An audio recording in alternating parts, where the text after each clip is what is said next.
আজকাল শূন্যতাই আমাকে সঙ্গ দিয়ে যাচ্ছে। খারাপ নয়, বেশ ভালোই আছি। কোথাও কোনো জবাবদিহিতা নেই, কোনো আঘাত প্রতিঘাত নেই, নেই কোনো বারবার হেরে যাওয়ার মতো বীভৎস আক্ষেপ।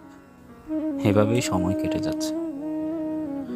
ভালো থাকার সংজ্ঞাগুলো মিথ্যা প্রমাণিত হচ্ছে এই বেলাতে এসে। এখন আর মানুষের কাছে সুখ খোঁজার মতো আগ্রহ আসে না। হেরেছি, কেঁদেছি, শিখেছি ভালো থাকার নতুন সংজ্ঞা। এখন আমার বদ্ধকর ভালো লাগে। ভালো লাগে পাহাড়ের চূড়ায় বসে মেঘ দেখতে, কিংবা কিংবা নির্জন এক পাড়ে বসে সমুদ্রের গর্জন শুনতে। তারাও আমার মতো একা, খুব একা, অথচ কি ভীষণ সুখী। বেঁচে আছে নিজের মতো করে। আমিও এভাবেই বাঁচতে চাই। আমার কোনো পিছুটান নেই। না হোক, এভাবেও ভালো থাকা যায় তো, যাচ্ছে।